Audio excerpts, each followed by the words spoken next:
Joining us, 12-term Congressman Dr. Ron Paul. And Congressman Paul, it is an absolute privilege to have you on Houston's Morning News this morning. Welcome.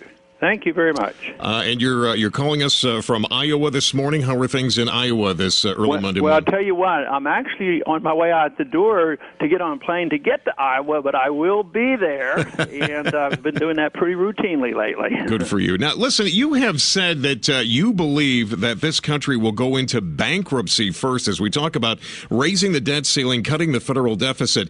Just over the weekend on Fox News, you said that you believe that we're going to see bankruptcy in this country. Well, in many ways, I think most people would admit we're insolvent. If you or I had a bank statement like our government does, we wouldn't be solvent because we couldn't pay our bills and the income isn't good enough. So we're already there. It continues because there's an illusion that our dollar is strong enough to maintain it and our economy is strong enough. So people still trust us and they still take our dollars and we keep printing them. But in many ways, we're in bankruptcy because we don't pay our debts. What we do is the government pays off the debt with money that is not worth as much. So the debt is going down. We are liquidating debt as you would in a bankruptcy, but the governments just do it differently.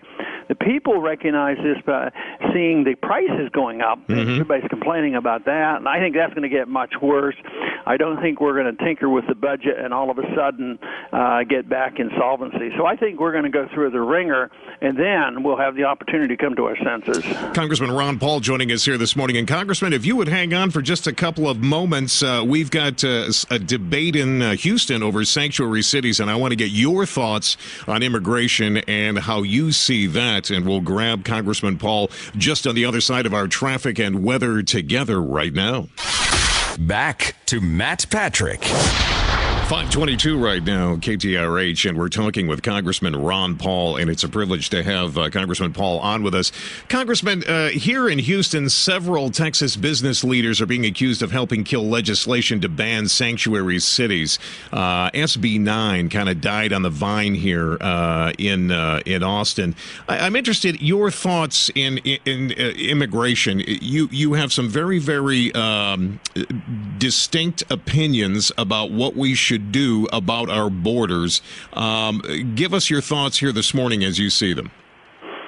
Well, I think the immigration problem is, in many ways, a complication from our weak economy because people get hysterical about immigrants coming in. But I think the first thing we ought to do is enforce our laws. I'm sick and tired of spending all our energy and money overseas worrying about other people's borders and not our own. So I would beef up our borders, but I wouldn't grant citizenship or amnesty, and I wouldn't have mandates on the states as I do here in Texas. But the problem really is an economic problem. When we're doing well, I have a lot of people come to my office looking for workers, and they can't get enough workers. But now with the bad economy, there's a lot of resentment. So we have a long way to go from that, but we could start off by enforcing our laws. Do you believe that illegals are needed to keep labor costs down? That is our poll question on our website this morning. Do you believe that? Do you believe businesses are using illegals in order to keep their labor costs down? From my experience, they get people who come to get more immigrants in.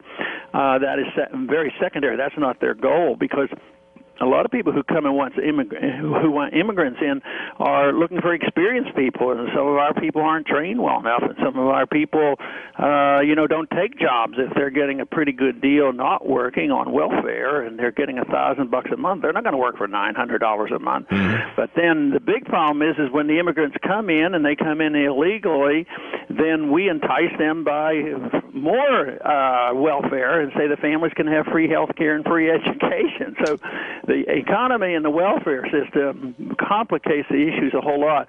But I imagine there are some, but if we had a free market here, labor costs would be down. You wouldn't have labor costs propped up. Look at how the labor unions destroyed the jobs up north and they come to Texas. Right. So, yes, the labor costs are important, and the goal is to keep all prices down because the purpose of the businessman is to sell his goods and give the best deal to the consumer. So when labor costs are artificially high, he can't compete and the consumer suffers.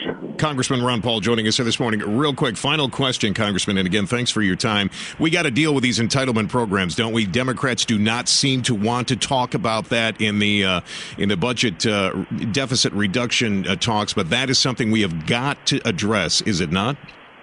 Absolutely, but on the other side of the coin, we have to talk about $1 trillion we spend overseas, too. So my goal has been to try to bring both sides together, not to raise both as I've been doing for decades, but I think we have to cut both.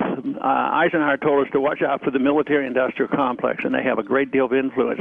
But you're absolutely right. If you looked at dollar terms, the entitlement system is in worse shape than the money we spend overseas. Congressman Ron Paul, thank you for joining us here this morning on Houston's Morning News. Best of luck to you, sir. We certainly Thanks for having me. Oh, absolutely. Joining us right now, Kentucky's Senator, Tea Party favorite Rand Paul. Senator, welcome to Houston's Morning News. Great to have you with us. Good morning, Matt. Good to be with you. Good morning, Senator. We had your father on a bit earlier this morning. He was up early on his way to Iowa, and I know you're going to be doing some stumping for your dad in Iowa as well, aren't you? Yeah, I've already made one trip to Iowa, and I've been to South Carolina and to New Hampshire, and I'll probably go back to all three for him as well. Senator, just let's talk a little bit about the budget deal or lack of a deal, the debt ceiling being increased. I have watched you. I admire your positions on fiscal conservatives, being fiscally conservative. And Senator, do you feel that the Democrats are being completely honest when they ask for tax hikes but will not address the entitlement programs? Well, I think that really both parties haven't done a very good job managing our money. The deficit is really going through the roof. And to my mind, the only reform that would be worthwhile, that would change the course of our history, would be a balanced budget amendment to the Constitution, because all of the deals in the past always fall through. You know, we've had pay-as-you-go, we had Graham-Rudman-Hollins, and then the Congress just doesn't obey their own rules, and they evade the rules and move on. The other thing that's deceptive about this deal they're talking about, as they say, oh, they're going to cut $4 trillion off the debt. But you have to realize what they're cutting from. The president's 10-year plan would add $11 trillion to the debt. So all that means is he's now going to add $7 trillion to the debt over the next 10 years. It's too much, and I don't think our country can withstand that burden. Kentucky Senator Rand Paul joining us here this morning. And Senator, real quick, final question. Would we ever get to a point where a fair tax or a flat tax would be something that we might see in our lifetime and abolish the IRS altogether? Well, I'd be all for it. A flat tax would be great, and it's probably easier politically to come by. The problem is we have about half of our country that don't pay any income tax anymore. Right. And because of that, they're not really inclined to pay any taxes. So if you give them a sales tax that's going to be a significant sales tax, they're not going to be too excited about it. If you give them an income tax, they're not going to be too excited about it. But the bottom line is if we want to balance our budget, we need a growing economy again. Most of the problem with less revenue right now is because the economy's in shambles and there's less people working and less production going on. Kentucky Senator Rand Paul joining us on Houston's Morning News this morning. Senator, thanks for taking the time. We sure appreciate it. Thank you.